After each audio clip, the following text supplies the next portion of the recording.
शुक्रवार को दिल्ली एनसीआर में काफ़ी तेज़ आंधी तूफान आया था, लेकिन क्या वो इतना तेज़ था कि नोएडा की जेपी अमन सोसाइटी का ये हाल हो जाए।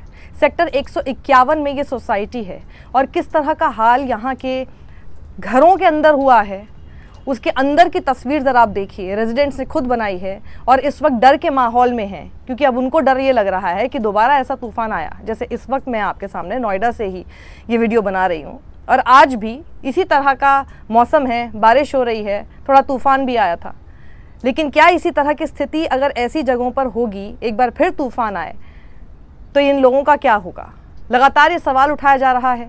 सीईओ नोएडा अथॉरिटी को टैग किया जा रहा है। योगी आदित्यनाथ से कहा जा रहा है कि इन सब लोगों का ऑडिट किया जाए, बिल्डर के खिलाफ एक्शन लिया जाए। ये किस तरह की सोसाइटी है कि एक आंधी तूफान नहीं झेल पा रही और घर का हाल इस तरह का है। अंदर के वीडियोस ज़रा देखिए। पूरा गया ये तीनों बाहर फ्लैट हिलने लगा था लिटरली। बाहर वाला वो थी ना, तो बैड वाला पोर्शन में गया। आंधी तेज नीचे कार मिल गई थी, कार उसके अपने लेकर चल गई सारी कार।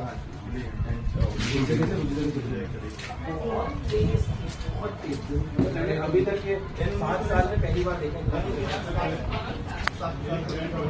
मुझे याद आ रहा है 94 में हम लोग गोवा में थे।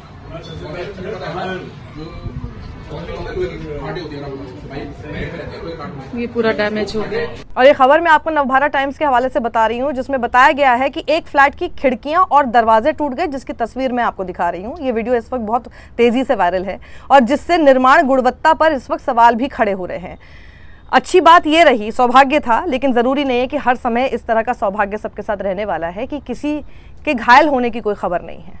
लेकिन लोग ज़रूर डरे हुए हैं।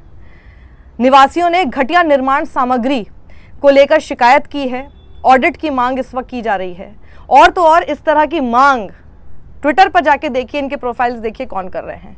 योगी जी जो आपके साथ डीपी लगाते हैं, आपकी पार्टी के और आपकी सरकार की पॉलिसीज़ की खूब तारीफ़ कर रहे हैं, जिनके हैंडल में बीजेपी लिखा हुआ है, वो तक इस वक्त डरे हुए और कह रहे हैं कि इनके खिलाफ एक्शन लिया जाए। उनको कोट करके भी वही लोग लिख रहे हैं जो कि आपकी सरकार के लिए समर्थक माने जाते हैं। और किसी को नहीं तो कम से कम इनकी सुन ली जाए। योगेश सिंह बीजेपी नाम से जो ट्विटर हैंडल है, वो लिखते हैं, सीईओ नोएडा को टैग करते हुए और नोएडा अथॉरिटी को टैग करते हुए, क्या देखकर सीसीओसी दिया था जेपी बिल्डर को? Question mark, double question mark. JP Aman sector 151 Noida में आज 50 से भी ज़्यादा घरों की हालत है ये। योगी आदित्यनाथ कृपया इसकी जाँच कराइए। देखिए, कोई किसी भी पार्टी का कोई भी समर्थक हो, लेकिन जब खुद पर आती है, अपने जीवन बसर पर आती है, अपनी पूंजी को इस तरह से उजड़ता हुआ देखते हैं, तो इसी तरह के सवाल और डर पैदा होता है और सही मुद्दों पर सवाल भी किए जाते हैं, फिर चाहे खुद की समर्थित सरकार क्यों ना हो। और बहुत अच्छी बात है, सवाल करने चाहिए और मांग उठनी चाहिए। वहीं राकेश पुरी, ये भी इनके सपोर्टर हैं और ये कोट करके लिखते हैं, CEO Noida authority, we can't live in constant fear. हम लगातार एक डर के माहौल में नहीं जीत सकते हैं। एक और तूफान ऐसा आया तो शायद टावर ही गिर जाए। Please look into this and I hope our life has some value in eyes of authority. हमारे जीवन का कुछ तो मूल्य अथॉरिटी की नज़रों में होगा, ये हम उम्मीद करते हैं, आशा करते हैं। और फिर इन्होंने कई सारे वीडियोज़ शेयर किए हैं। इन वीडियोस में आप साफ तौर पर हाल देख सकते हैं, जब पूरे घर के अंदर कैमरा को दौड़ाया जा रहा है, घुमाया जा रहा है, तो देखिए किस तरह से बिल्कुल तकिए वकिए सब चीज़ें इधर उधर पड़ी हुई है। अंदर देखिए आप कैसे मिट्टी और सब कुछ टूटा फूटा, वहाँ पर मलबा गिरा हुआ है। पूरी की पूरी खिड़की जो है बालकनी की, वो उखड़ी पड़ी है और बेड के ऊपर गिरी हुई है। और यहाँ पर देखिए सब कुछ जो वहाँ पर ग्लास था, सारी जो खिड़की थी, वो सब उखड़ चुका है। और ऊपर तक आप देखिए, वो बाहर से भी आपको नज़ारा दिखा रहे हैं, बाकी सब फ्लैट्स का भी, वहाँ पर भी इसी तरह की हालत देखने को मिल रही है।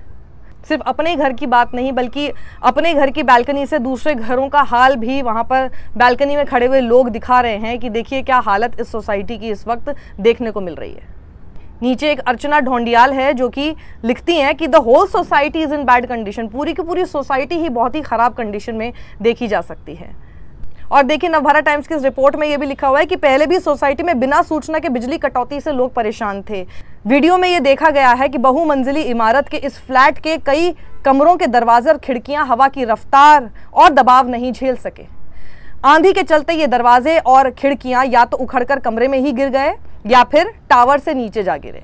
ये तस्वीरें देखिए आप, किस तरह से नुकसान पहुंचा, वो सारे वीडियोस आपके सामने हैं। और भी वीडियोस लोग सोशल मीडिया पर इस वक्त शेयर कर रहे हैं, वो भी देखिए किस तरह का मंजर था, खास तौर पर इस जेपी अमन सोसाइटी जो कि सेक्टर 151 में स्थित है उसका। एक यूजर ने तो यहाँ तक लिखा कि यही है बिल्डिंग की हाई क्वालिटी जिसकी EMI लोग 20 साल तक देंगे। भरोसा बिल्डरों पर, सुरक्षा लेकिन भगवान भरोसे। बिल्कुल वाजिब सवाल है। लोगों का जीवन निकल जाता है, अपने घर का जो सपना लिए वो बैठे हुए हैं उसकी सिर्फ EMI चुकाते चुकाते, खूब सारे इंटरेस्ट पर। लेकिन मिलता क्या है कि एक आंधी तूफान में खिड़की दरवाजे तक घर के अंदर ना रहें, खुद सुरक्षित ना रहें, अपने बच्चे सुरक्षित ना रहें, और कभी भी ये डर सताता रहे, इसी डर के अंदर वो सोते रहें, जीते रहें उस घर के अंदर कि कभी भी इसकी छत गिर जाएगी। वहीं इससे पहले भी मई के महीने में जेपी अमन सोसाइटी में बिजली के मेंटेनेंस के लिए 500 फ्लैट की बिजली काट दी गई। बिना सूचना दिए बिजली कटने से लोग परेशान हो गए थे। निवासियों का आरोप था कि करीब 4 घंटे तक सोसाइटी में बिजली नहीं आई और इस दौरान डीजी से भी बिजली सप्लाई नहीं दी गई और इससे करीब 200 निवासी परेशान रहे। वहीं TV9 की खबर ये बताती है कि सिर्फ 151 सेक्टर की जेपी अमन सोसाइटी नहीं बल्कि सेक्टर 22 की ओएसिस ग्रैंडस्टैंड सोसाइटी में खिड़की दरवाजे उड़ गए और बालकनी ढह गई। अब लोगों ने प्रशासन से ऑडिट की मांग की और ये बताया जा रहा है कि गनीमत ये रही कि ये सब नीचे जाकर खाली जगह पर गिरे, इससे कोई जानहानि नहीं हुई। लेकिन अगर कोई नीचे होता तो बड़ा हादसा हो सकता था। अब ऐसे में लोग इस पूरी बिल्डिंग की स्ट्रक्चर की ऑडिट की मांग कर रहे हैं और लोगों ने क्या कहा जरा सुनिए, मैं आपको TV9 के हवाले से बता रही हूँ। सोसाइटी में रहने वाले लोकेश भाटी ने कहा कि आंधी के कारण एल्यूमिनियम के काफ़ी दरवाजे खिड़कियाँ निकल गए हैं, उनकी क्वालिटी सही नहीं है और प्लास्टर में भी खराबी है। यहाँ काफ़ी घटिया सामग्री लगी हुई है, इसकी जल्द से जल्द जाँच होनी चाहिए जिससे पता चल सके कि ये बिल्डिंग रहने लायक है या नहीं।